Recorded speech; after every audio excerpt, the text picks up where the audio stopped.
Point. Hidup Ganjar Sandi! Ketua Bapilu Partai Persatuan Pembangunan Sandiaga Uno optimistis akan dipilih menjadi bakal cawapres mendampingi Ganjar Pranowo. Ganjar tentu membutuhkan selain elektabilitas kuat, membutuhkan figur yang merepresentasikan kekuatan Islam, terutama dari kekuatan politik NU. Yang ketiga adalah representasi luar Jawa, karena Ganjar kuat di Jawa. Sandi saya kira juga mendekat ke P3 juga dalam rangka untuk melakukan itu. Sebegitu cepatnya internal P3 mana-mana aja Bang? Pak Anies ini bukan hanya kita yang berteman, tapi ibu kita ini bersahabat dari kecil. Oh gitu? Ibu saya sama ibu Pak Anies itu sangat dekat. Sama Pak Prabowo itu, dia mentor saya. Saya berjuang buat Pak Prabowo itu mulai 2014 menjadi jubir beliau. Jadi pemikirannya Pak Prabowo itu belum dia bicara aja saya udah tahu dia mau ngomong apa gitu. Yang kemudian jadi pertanyaan saya gini, kira-kira apa yang membuat elektabilitas Abang sejauh ini tidak tergeser oleh cawapres lain? Itu di atas kertas mungkin menjadi pertimbangan ya. Saya selalu bilang saya optimis, tapi saya juga realistis. Karena saya pernah merasakan tidak terpilih. Hai, kembali lagi di Livy On Point. Lihat dong, studionya baru bukan. Ini bukan studio Livy On Point yang baru, tapi saya numpang di studionya Menparekraf. Jadi udah jelas siapa narsum saya kali ini. Ini adalah Sandiaga Uno yang juga sekarang jadi Ketua Bapilu P3. Hai Bang Sandi. Halo, Assalamualaikum. terima kasih. Waalaikumsalam warahmatullahi wabarakatuh. Terima kasih sudah Livy On dipinjamkan Point. studio yang luar biasa bagusnya ini Bang. Terima kasih karena ini juga bagian dari ekonomi kreatif, konten-konten yang ditampilkan, podcast-podcast yang disampaikan dengan tema Wonderful Indonesia, dan juga produk-produk ekonomi kreatif yang kita dorong dari seluruh wilayah Nusantara dengan tema positive and good vibes only. Wow, luar biasa. Tapi kita sebelum masuk ke area Kementerian Pariwisata dan Ekonomi Kreatif, saya mau masuk ke situasi perpolitikan terakhir nih Bang Sandi.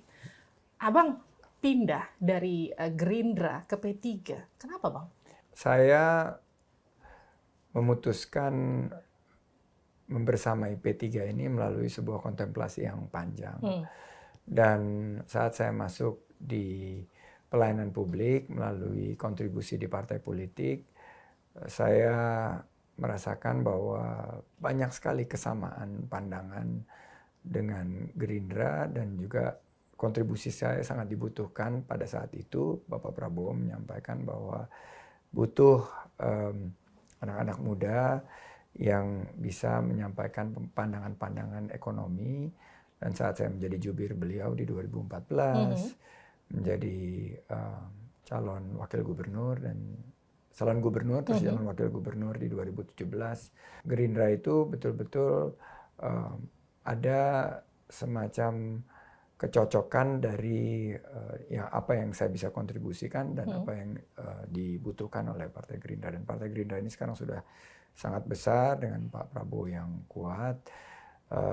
Saya melihat bahwa setelah saya berdiskusi, berkontemplasi dengan para kiai, dengan pimpinan, ada Partai Persatuan Pembangunan. Ini salah satu my first love.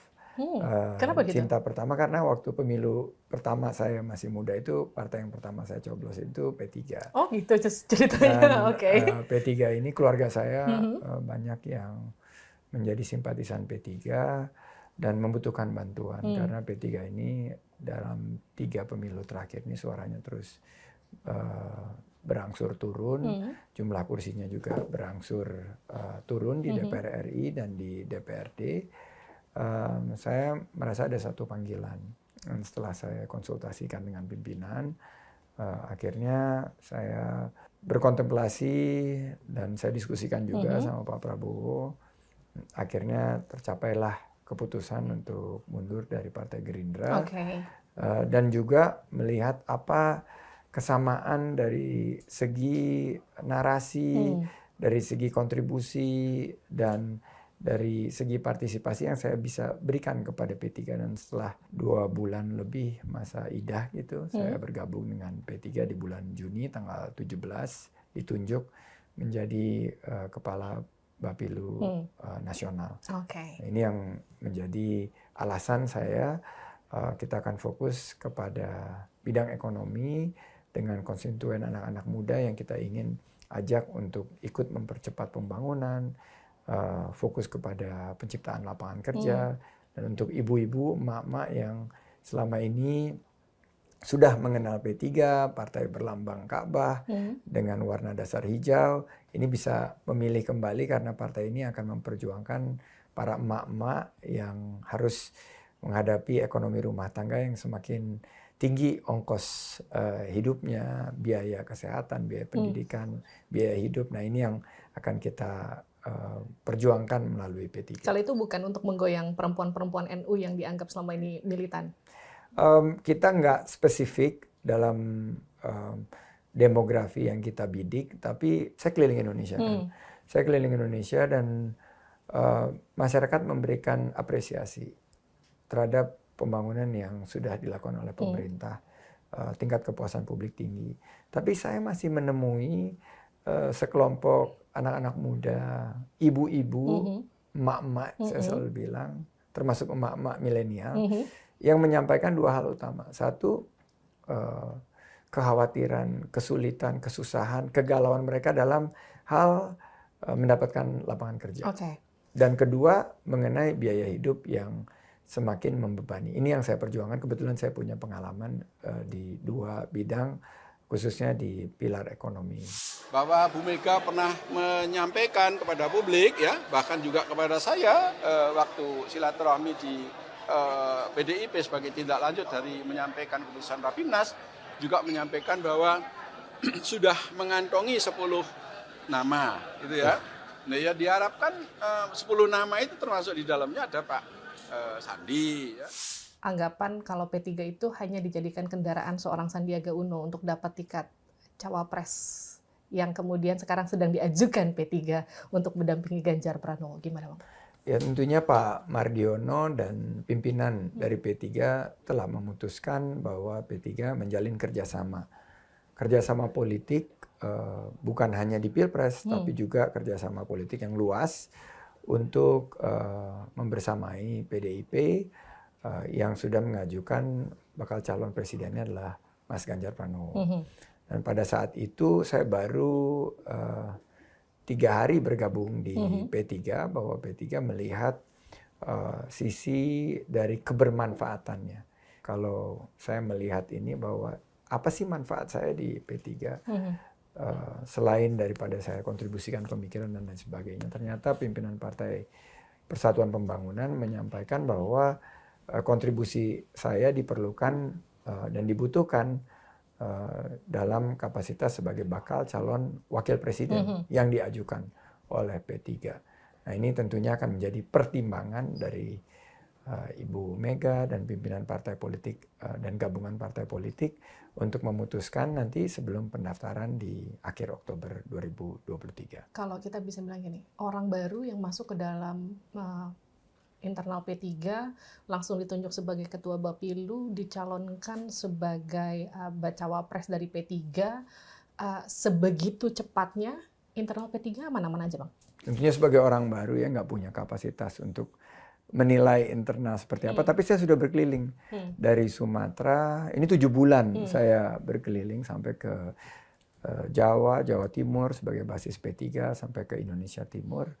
Saya merasakan antusiasme dari para bukan hanya konstituen P3 tapi masyarakat yang luas terhadap fokus kita di bidang ekonomi.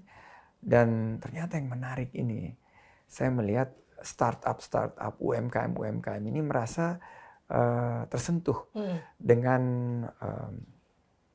penampilan P3 yang sekarang fokus kepada pemberdayaan daripada para UMKM, daripada rekam jejak yang saya tawarkan agar mereka bisa naik kelas. Karena saya yakin dari total 64 juta UMKM itu, P3 bisa memberikan suatu tawaran yang konkret, yang real, agar mereka bisa bangkit kembali dari pandemi, sehingga bisa mensejahterakan khususnya masyarakat menengah ke bawah, dan memberikan sebuah solusi. Jadi proses pertimbangan yang dilakukan oleh pimpinan P3 sebelum menetapkan keputusan tersebut adalah prerogatif dan domain dari pimpinan partai politik. Oke. Ya, saya berhusnuzon, saya berprasangka baik. Tapi saya melihat ini ada tanggung jawab bagi saya untuk bekerja lebih keras lagi, dan tanggung jawab bagi saya untuk tidak mengecewakan tapi mewujudkan apa yang menjadi harapan dan mimpi-mimpi mereka. Ini kehadiran Abang di P3 itu kan membawa angin segar buat P3 karena background Abang sudah sangat luar biasa, pernah jadi wakil gubernur DKI, kemudian kemarin mendampingi Pak Prabowo. Artinya kalau kita bicara peta politik saja, kita bicara capres-capresan nih Bang, menghadapi Pak Anies, Abang sudah pernah dekat menjadi wakilnya. Artinya secara strategi, secara bagaimana komunikasinya, Abang sudah kuasai itu. Mendampingi Pak Prabowo, apalagi? Karena kemudian Abang pernah satu partai, pernah jadi calon wakil presidennya Pak Prabowo. Ini sangat menguntungkan dong ya Bang, kalau kita bicara soal membaca strategi-strategi mereka, karena bagaimanapun Abang udah di luar kepala lah bagaimana untuk, wah kelemahannya ini begini, kelemahannya ini begini. Ini jadi daya jual Abang dari P3 untuk mendampingi Ganjar Pranowo nggak? Ya itu di atas kertas mungkin menjadi pertimbangan ya, tapi kan tidak sesimpel itu dalam menentukan pasangan calon presiden dan calon wakil presiden. Pasti ada pertimbangan-pertimbangan lainnya, dan saya menyadari, makanya saya selalu bilang saya optimis, tapi saya juga realistis karena saya itu kan backgroundnya ekonomi. Ekonomi yang penuh dengan optimisme, tapi jika realita yang kita hadapi itu tidak sesuai dengan ekspektasi, kita harus mampu untuk langsung melakukan adaptasi. Jadi bagi saya keputusan sudah diambil untuk membersamai P3 sebagai Bapilu Nasional, tugasnya 11 juta suara. Okay. Nah, makanya saya akan all out untuk mendapatkan 11 juta suara. Saya ingin posisi P3 naik, karena sekarang posisi paling bawah. Ibarat kalau klasmen sepak bola ini kita terancam degradasi. Ini tugas saya, tapi memang ini mungkin qadarullah ya. Jadi takdir saya gitu. Waktu saya jadi pengusaha itu, saya juga tugas-tugas saya itu adalah membantu UKM yang struggle gitu, yang lagi berjuang untuk bisa eksis dan naik kelas. Dan itu saya punya passion di situ. Jadi mudah-mudahan ini yang saya akan emban, dan apapun yang saya percaya ya, apapun yang diputuskan ini akan terbaik buat NKRI. P3 punya track record yang jelas dalam melakukan pembangunan. Dulu ini adalah salah satu partai yang punya rekam jejak yang sangat panjang. P3 juga fokus pada pembangunan dan persatuan. Salah satu aspek dari kontestasi demokrasi yang kita ingin hindarkan kan adalah aspek keterpecah belahan. Nah, karena P3 ini partai yang berjuang dalam bingkai Islam yang rahmatan lil alamin.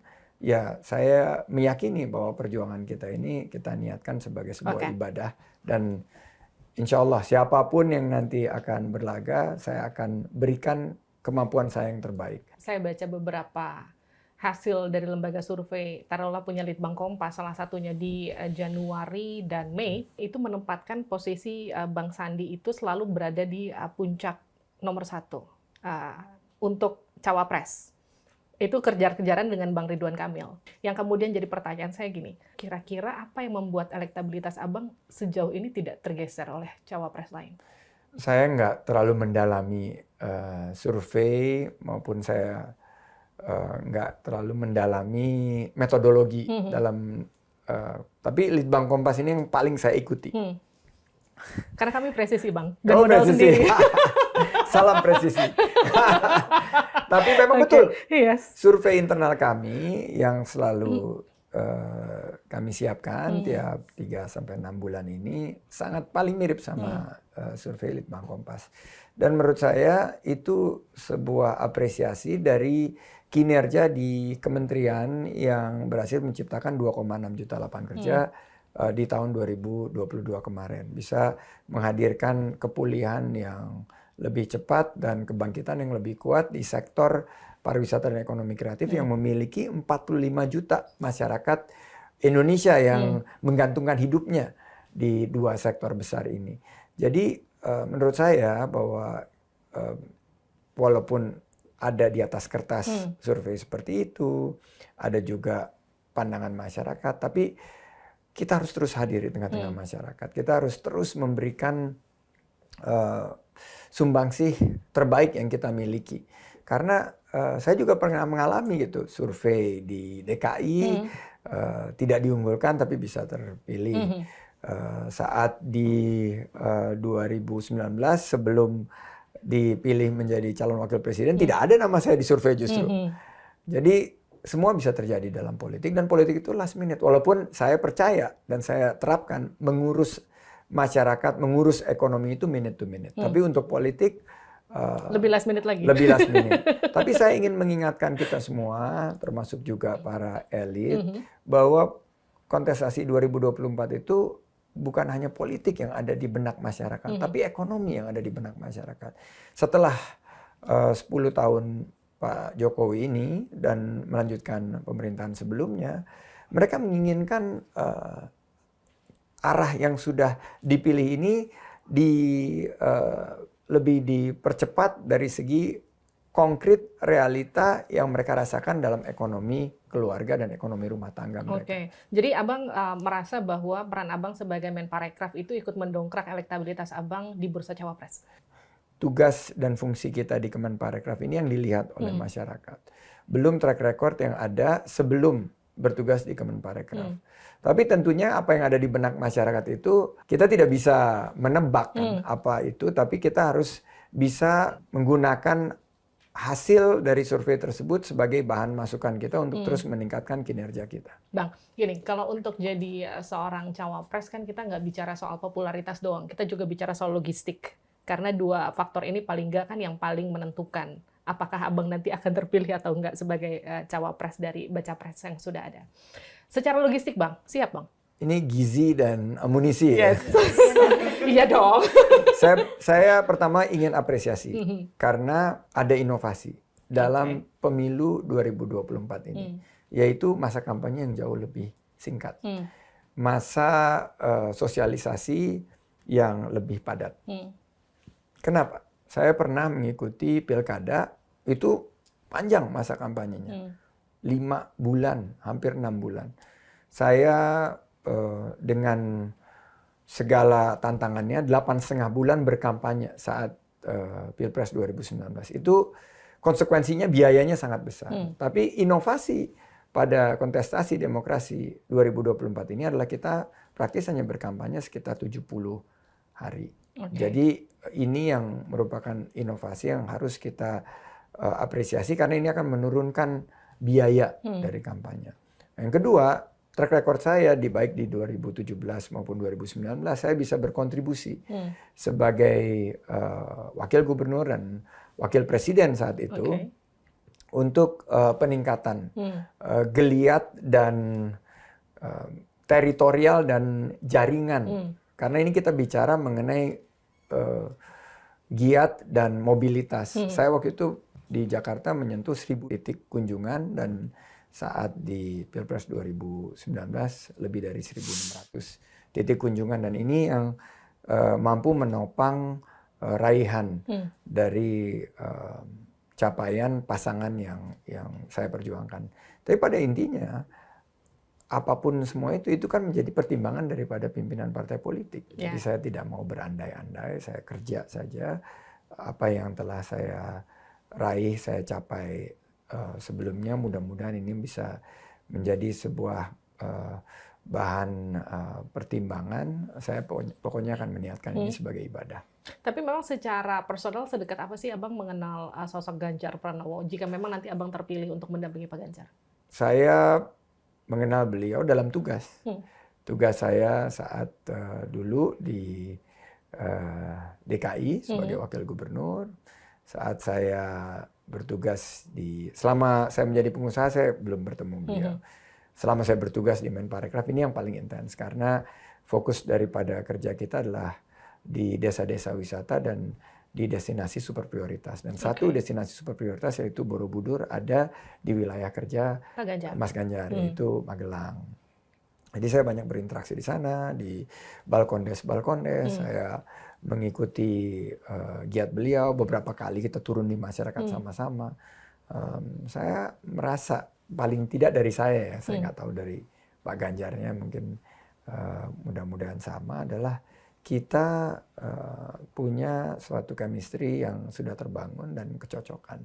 Jadi itu paling tidak yang saya rasakan juga sebelumnya sama Pak Anies di 2017, di 2019 sama Pak Prabowo. Jadi karena saya terbiasa bekerja dengan penuh fleksibilitas saat saya membangun ekonomi di dunia usaha itu, itulah etos kerja saya. Siap maju Bang di Pilpres? 2024 ini pertanyaan bukan siap atau tidak siap, tapi apa yang kita kontribusikan untuk kemajuan ekonomi bangsa. Oke. Dan sudah disiapkan semuanya? Saya beruntung dari 2019 tim ekonomi kami itu terus membersamai dan beberapa matriks ekonomi yang telah berhasil dicapai oleh pemerintah ini bisa kita percepat, bisa kita tingkatkan, bisa kita hadirkan dan wujudkan untuk masyarakat Indonesia jika saya mendapatkan kepercayaan itu. Oke, gini. Bang Sandi pernah punya pengalaman sama Pak Anies di 2017, Pak Prabowo di 2019. Melihat dua sosok itu ketika jadi wakilnya Pak Anies, seperti apa sosok Pak Anies di mata Pak Sandi? Pak Anies ini adalah seorang yang sangat detail. Dia memikirkan suatu kebijakan itu dari banyak sekali aspek. Dan sebagai seorang pendidik ya, karena latar belakangnya adalah pendidikan, beliau melihat banyak sekali dari sisi pendidikan. Kalau Pak Prabowo ini kan tentara, Pak Prabowo ini kan seorang jenderal, dan jenderalnya jenderal lapangan lagi. Jadi beliau memiliki kemampuan memimpin secara mumpuni dan tegas. Jadi dua karakter ini super berbeda, Pak Anies dan Pak Prabowo, tapi mereka adalah tokoh-tokoh dan putra-putra terbaik bangsa kita. Abang kalau gini, pernah berdampingan dengan Pak Anies, pernah berdampingan dengan Pak Prabowo, dan sekarang dicalonkan berdampingan dengan Pak Ganjar. Kalau dari sisi chemistry, kedekatan di antara tiga itu, Abang merasa lebih punya chemistry dengan yang mana? Semuanya memiliki kesamaan. Pak Anies ini bukan hanya kita yang berteman, tapi ibu kita ini bersahabat dari kecil. Oh gitu? Ibu saya sama ibu Pak Anies itu sangat dekat. Dan saya sama Pak Anies ini hubungannya hubungan kekeluargaan. Dan walaupun kita berbeda dari segi pemikiran sekarang, kita secara pribadi, secara personal, kita sangat dekat. Sama Pak Prabowo itu, dia mentor saya. Jadi saya berjuang buat Pak Prabowo itu mulai 2014 menjadi jubir beliau. Jadi pemikirannya Pak Prabowo itu belum dia bicara aja saya udah tahu dia mau ngomong apa gitu. Karena sebagai mantan jubir, setelah itu saya duduk di Dewan Pembina di Gerindra, saya pernah dicalonkan beliau menjadi gubernur, saya membersamai di Wapres. Jadi kebersamaannya ini sudah hampir 10 tahun, intens sekali, dan kalau di rapat kabinet itu ya kita saling melempar joke. Banyak yang nggak mengenali Pak Prabowo sebagai sosok yang sebetulnya sangat humoris. Kalau Pak Ganjar terus terang dari tiga yang ini yang paling baru, yang paling saya kenal gitu. Tapi karena beliau juga pembawaannya sangat luas, sangat bersahabat, itu juga kita memiliki kedekatan yang baik. Punya kedekatan sebegitu luar biasanya dengan Pak Anies dan Pak Prabowo. Sekarang kalau Abang terpilih sebagai cawapresnya dari Pak Ganjar, artinya kan Abang harus siap bersaing dengan kedua kawan lama Abang itu. Satu lagi bahkan jadi mentor Abang. Abang siap? Selama karir saya, karena ini sudah terbentuk, saya sebagai seorang olahragawan dulu, bahwa kita kan biasa berkompetisi. Juga waktu di DKI kita berkompetisi, kita di 2019. Prinsip saya adalah kita kompetisinya all out, tapi setelah itu kita kolaborasi, bertanding untuk bersanding, bertarung, nantinya juga bergabung gitu. Jadi itu prinsip saya. Karena bangsa ini sudah luar biasa kompleks, tantangannya sangat besar. setiap talenta yang kita miliki yang bisa berkontribusi itu harus kita rangkul. Harus kita ajak bergabung untuk membangun bangsa kita dalam kapasitasnya masing-masing. Oke. Bang Sandi, kalau Abang terpilih sebagai cawapres, Abang akan menjadi sosok cawapres yang seperti apa, Bang?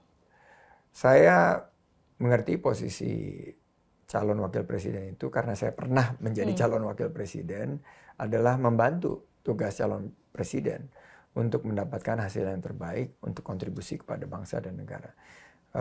Kekuatan saya di bidang ekonomi dan saya akan fokuskan untuk berjuang untuk anak-anak muda Indonesia, untuk para emak-emak agar mereka bisa merasakan ekonomi yang lebih baik, harga-harga bahan pokok yang terjangkau, lapangan kerja yang tercipta sehingga mereka nyari kerja mudah, harga-harga sembako murah, dan insya Allah hidup mereka berkah. Dan kalau tidak?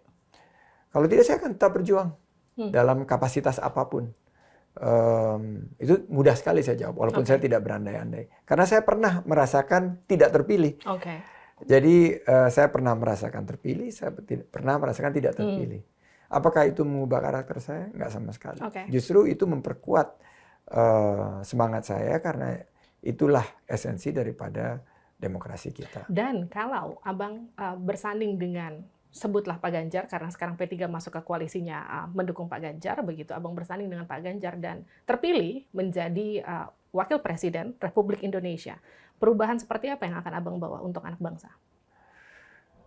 Ya tentunya sebagai Wakil Presiden kita tugas dan fungsinya itu sangat simpel, yaitu membantu Presiden dalam menjalankan roda pemerintahan dan memberikan yang terbaik bagi bangsa dan negara dan ditugaskan oleh Presiden. Jadi saya pernah menjadi Wakil Gubernur, saya tahu menempati posisi apa sebagai Wakil Gubernur, tapi saya akan berjuang sepenuh hati, sekuat tenaga untuk mensukseskan pemerintahan ke depan. Saya punya 4 pertanyaan, dijawab cepat. Prabowo Subianto adalah sosok yang tegas. Anies Baswedan sosok yang mendidik. Ganjar Pranowo merakyat. Sandiaga Uno pencipta lapangan kerja. Tepuk tangan dulu dong. Terima kasih Bang Sandi sudah gabung bersama saya di Livi On Point. Itu dia tadi obrolan saya bersama Ketua Bapilu P3 yang juga Menparekraf, yang juga digadang-gadang sebagai bacawa presnya Pak Ganjar yang akan didorong oleh P3 nanti di Pilpres. Itu dia tadi Livi On Point. Kita ketemu lagi di Livi On Point berikutnya. Sampai jumpa.